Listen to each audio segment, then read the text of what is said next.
I campaigned as a Conservative, and I will govern as a Conservative. I will deliver a bold plan to cut taxes and grow our economy. I will deliver on the energy crisis, dealing with people's energy bills, but also dealing with the long-term issues we have on energy supply. That was Foreign Secretary Liz Truss making some big promises after the British Conservative Party chose her as the next Prime Minister. She prevailed over her opponent 57 to 43%, a smaller margin of victory than expected. She will become the fourth Conservative PM in 6 years and inherits a country in its most dire economic situation in a generation. Joining me now to weigh in is former Brexit Party leader Nigel Farage. Nigel, it is great to see you again. Thank you. It's great to be here. Nigel, I know it's important to note that the British public, they didn't choose Truss, her party did. Is the country on board with her win? I mean, there were a considerable number of protesters at 10 Downing Street after she was announced. And I know you've also said you will reserve your criticism for her, at least on day one. You won't have it just yet, but your thoughts? Well, look, I mean, in the interest of the country, we need a leader that can deal with a very, very worrying economic crisis. You only have to look at how far the pound has fallen against the US dollar to realize the mess that we're in. We have a dramatic energy crisis. We're talking now about energy rationing, maybe even the lights going out this coming February. We've got very low growth. We've even got factories now talking about closing because the cost of energy is so high, they can't afford to keep going. We've got lawlessness growing on the streets of London and other cities. I mean, this is a very, very bad position. I would argue no prime minister has taken over in as bad a circumstances since Winston Churchill in May 1940 when we faced being invaded. So it's a big call. It's a big ask. I have to say, when she said, I was elected as a Conservative, I'll govern as a Conservative, I thought, wow, wouldn't that make a nice change? We've had 12 years of Conservative leaders. And do you know what they do, Jen? They get elected by pretending to be Conservative, and they then govern as Social Democrats. Boris, for all his personality and all his fun, Boris led us very, very badly indeed. He went absolutely overboard on the green agenda, which means that the poor pay too much for their bills. They subsidize rich landowners, Chinese wind turbine manufacturers, and we import gas that we could produce here.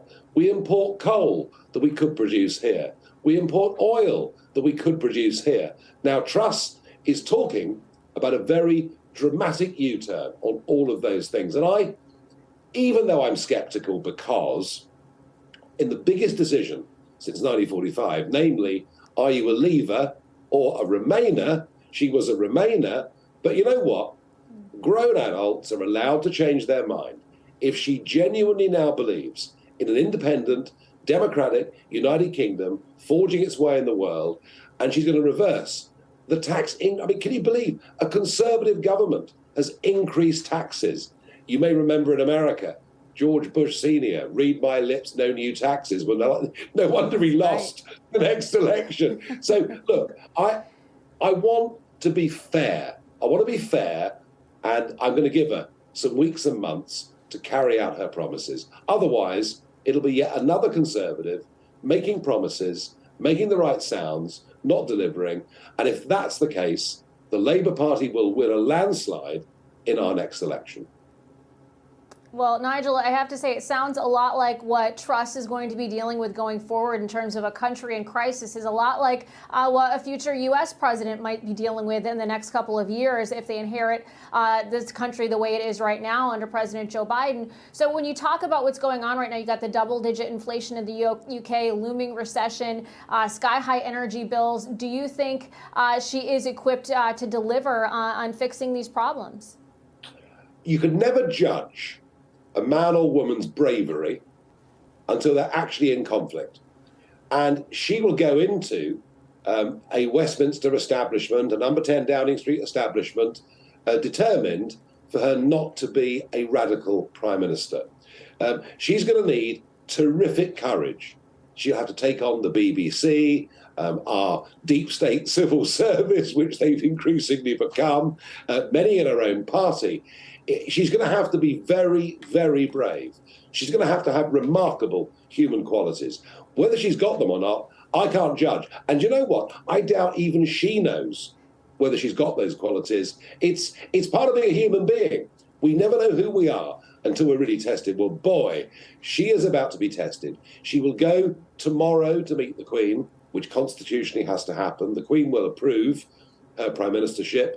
She will deliver a speech in front of the doors of Downing Street, appoint a cabinet, and then the very next day, she'll be in that dramatic theatre of Prime Minister's questions in the House of Commons. And it's going to be a very big moment. I mean, let's remember, this is now the fourth Conservative Prime Minister in 6 years. They've put us through a psychodrama. It's about time they delivered. Let me ask you really quickly, because I only have about 30 seconds, but future relationship with Joe Biden, what do you expect? Well, Biden is not very pro-Britain. He's pro the globalist European Union. He's got some strange ideas about Irish nationalism. I don't anticipate an especially warm relationship with Joe Biden's America. Although we are together in NATO, we do huge amounts of trade with each other. But what we need is a trade deal between our two countries so that we can buy your Wrangler's jeans, you can buy some of our products, and the whole thing can become a lot easier. I don't see it happening with Pelosi and Biden. Well, maybe one of these days we'll be able to get some of that Nigel Farage gin that you've been promoting, which we're all very excited about. Nigel Farage, it's always great to see you. Thank you so much for your insights this evening. We really appreciate it. Thank you. Hey guys, it's Rob Carson. September is historically the worst performing month for the stock market, so you better be ready for it. The Fed continues to aggressively raise rates, and JP Morgan is forecasting another mega rate hike September the 21st. Is that why Jamie Dimon said an economic hurricane is coming our way? Well, gold and silver have remained remarkably stable despite the Fed aggressively raising rates today. The Patriot Gold Group has a special incentive for Newsmax viewers. Huge! Now precious metals investors can enjoy the no-fee-for-life gold and silver IRA on qualifying rollovers, or enjoy free, discreet, insured shipping on all direct gold and silver purchases. Here's the number, 800-356-4470. Call 800-356-4470 today.